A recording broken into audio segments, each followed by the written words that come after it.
इस ऑडिटोरियम में उपस्थित सभी प्रबुद्ध जनों को मैं सादर प्रणाम करता हूं।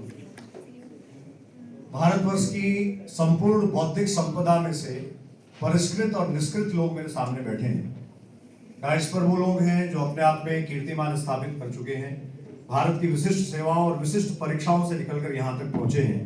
आप सबको मेरा सादर प्रणाम। बाबा साहब भीमराव अम्बेडकर की जयंती को मनाने के लिए और उन पर बात करने के लिए हम इकट्ठा हुए हैं, लेकिन मुझे जो समझ आता है आप सब लोगों से पहले मैं आग्रह कर दूं, कई बार कई सारी जयंती, कई सारे समारोह और कई सारी जो कार्यक्रम है उनका आयोजन सिर्फ हम इसलिए करते हैं क्योंकि हमें करना होता है। मैं जहां तक समझता हूं इस प्रकार के कार्यक्रम और इस प्रकार के आयोजन न सिर्फ किए जाने चाहिए बल्कि बाबा साहब भीमराव अम्बेडकर को विचार में लाने की जरूरत है, विमर्श में लाने की जरूरत है। अगर हम अपने विचार और विमर्श में बाबा साहब भीमराव अम्बेडकर को सम्मिलित नहीं कर पा रहे हैं तो मुझे लगता है कि यह हमारी बौद्धिक क्षीणता है। हम अपने आप में कमजोर हैं, हम अपने आप में खुद से कमजोर हैं। आज भगवान महावीर की जयंती भी है। जो युद्ध जीत कर आए उसे वीर कहते हैं और जो मन जीत जाए उसे महावीर कहते हैं। मैं जहां तक समझता हूं हम सब लोग मन जीतने में बहुत पीछे अभी हैं। ये सब बातें कहने में बहुत आसान है। हम सबको ये लगता है कि बहुत सारी चीजें कर गुजरने में और करने के लिए जब रास्ते पे चलना होता है, मार्ग जब प्रशस्त किया जाता है तो काफी सारी कठिनाइयां आती हैं, काफी डिफिकल्टीज आती हैं। एक महू गांव में महार जाति में जन्मा बालक जिसकी माता 6 वर्ष की अल्पायु में छोड़कर चली जाती है, समाज की अनेक विषमताओं और समाज की अनेक असमानताओं का संदर्भ उस बालक को देखना पड़ता है और दुनिया में सबसे बड़े, दुनिया के सबसे प्रबुद्ध इंसान के रूप में अपने आप को स्थापित कर लेता है। इससे बड़ा उदाहरण कोई नहीं हो सकता कि विषमताओं से पार भागे हम कहां तक पहुंच सकते हैं। बाबा साहब भीमराव अम्बेडकर के बारे में प्रोफेसर साहब ने काफी ब्रीफ किया, बहुत सारी चीजें बताई। देखिए, एक दौर में वर्ग संघर्ष था, वर्ग संघर्ष आज भी है। एक दौर में सामाजिक विषमताएं थी, सामाजिक विषमताएं आज भी विद्यमान है। हम अपने ही समाज से लड़ रहे हैं, हम अपने ही समाज से आगे आने के लिए, हम अपने ही समाज में स्थापित होने के लिए जूझ रहे हैं। ये कड़वी सच्चाई है। लेकिन पुरानी जितनी विषमताएं थी, जितनी बातें थी, उन सारी बातों और विषमताओं को साथ रख के आगे नहीं बढ़ा जा सकता।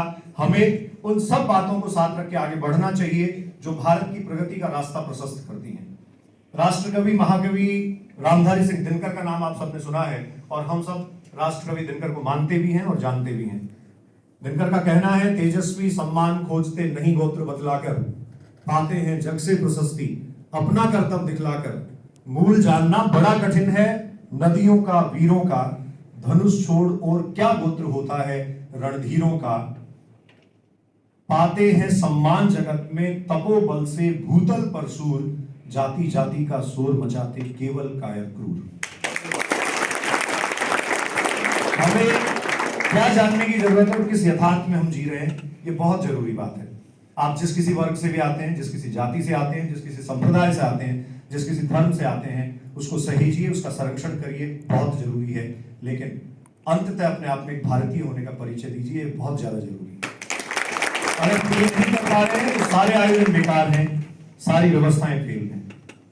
इस प्रकार के आयोजन और मौके बेमौके ऐसे आयोजनों को भुलाने के लिए भारत में राजनीतिक व्यवस्था है, भारत में राजनेता हैं जो मौके बेमौके बाबा साहब भीमराव अम्बेडकर नहीं, कई सारे महापुरुषों को खूब काम में लेते हैं।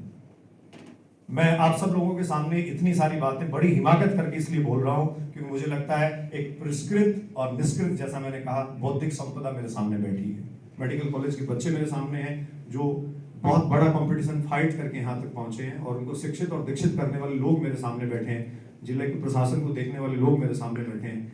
मुझे लगता है इनसे ज्यादा इंटेलेक्चुअल लेवल और बौद्धिक स्तर किसी आदमी का हो नहीं सकता। समाज के लिए हम क्या कर सकते हैं, राष्ट्र के लिए हम क्या कर सकते हैं, इसके लिए हमें बहुत ज्यादा सोचने की जरूरत नहीं है। छोटी छोटी चीजों से शुरुआत करिए। आप कौन सी पहल कर सकते हैं, कब कर सकते हैं, इसके लिए किसी भी प्लान की कोई रिक्वायरमेंट नहीं है, कोई आवश्यकता नहीं है कि आप किसी विशेष प्लान पे जाएं। आप अपने घर से जब निकलते हैं, सबसे पहले घर में और घर से जैसे ही निकलते हैं तो अपने आसपास के जो अभाव हैं उनको देखिए, उनको पहचानिए, उन सब चीजों को ठीक करने का एक छोटा छोटा प्रयास करिए। आपके छोटे छोटे प्रयास बड़े होंगे। मैं उसी भारत की बात कर रहा हूं जिसमें भारत का प्रथम स्वतंत्रता संग्राम जब हुआ और स्वतंत्रता संग्राम का प्रथम आंदोलन जब हुआ तो मुगल सल्तनत का अंतिम बादशाह बहादुर शाह जफर जूझ रहा था, अंग्रेजों की कैद में था। एक हडसन जो अंग्रेज अधिकारी थे, थोड़ा उर्दू जानते थे, शायरी जानते थे, बहादुर शाह जफर को कहते हैं। बहादुर शाह जफर जब उनकी कैद में थे और लाचार थे, तब बहादुर शाह जफर को कहते हैं, दमदमे में दम नहीं, अब खैर मांगो जान की, ए जफर शमशीर ठंडी हुई अब हिंदुस्तान की।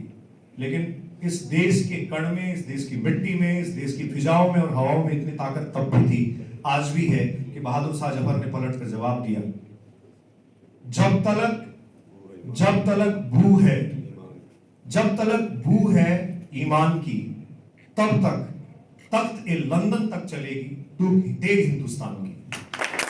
और उसके अगला 21 साल बाद सरदार भगत सिंह ने जनरल डायर की हत्या करके लिया, लंदन में जाकर जनरल डायर की हत्या कर ली। हत्याकांड की बरसी तक हम लोग मना रहे थे। मैं जहां तक समझता हूं ये सब अविस्मरणीय और ये सब संस्मरण जो अपने आप में हमारे सामने आते हैं, एक साल में हर बार आते हैं, रिपीट होते हैं, जब आते हैं मौके बेमौके हम इन सब चीजों से सीखने का प्रयास तो करते हैं, लेकिन अपने जीवन में हम कितना उतार पाते हैं, हम कितना इन सब चीजों से सीख पाते हैं, इसको जानने की और इसको मानने की बहुत ज्यादा जरूरत है। बाबा साहब भीमराव अम्बेडकर दुनिया भर में जाने गए, इसलिए जाने गए कि उनका अपना संघर्ष बड़ा था, इसलिए जाने गए क्योंकि उन्होंने अपने देश के लिए, भारत के लिए, अपने कंट्री के लिए वो सब कर गुजरने का मादा न सिर्फ अपने आप में रखा, बल्कि हर एक जन तक इक्वलिटी, समानता को पहुंचाने का बीड़ा भी उठाया और पूरी तरीके से इसको सार्थक करके दिखाया। बाबा साहब भीमराव अम्बेडकर आज कहे जाते हैं नॉलेज ऑफ सिंबल, सारी दुनिया मानती है। आप एक बात विचार करके देखिएगा, अपने आप में थोड़ा सा सोच के देखिएगा, हम उस महापुरुष और व्यक्ति के बारे में बात कर रहे हैं, संयुक्त राष्ट्र संघ जिसकी जयंती मनाता है, एक साथ पूरे विश्व में जिसको स्मरण किया जाता है, एक साथ पूरे विश्व में जिसको याद किया जाता है, हम उस महापुरुष की बात कर रहे हैं जिसको कोलंबिया यूनिवर्सिटी एक दौर में अपने छात्र के रूप में देखती है, तो दूसरे दौर में अपने गेट के बाहर नॉलेज ऑफ सिंबल के रूप में स्टैब्लिश करती है, स्थापित करती है।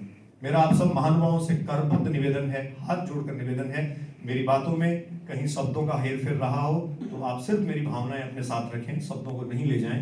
मैं आप सबसे आग्रह यही करना चाहता हूं, समाज को, सोसाइटी को, वर्ग को, क्षेत्र को, किसी भी संस्थान को, किसी को भी बदलने के लिए हमें सिर्फ भाव की जरूरत होती है। आप अपने आप में भाव पैदा करिए, बदलाव अपने आप आने लगेगा।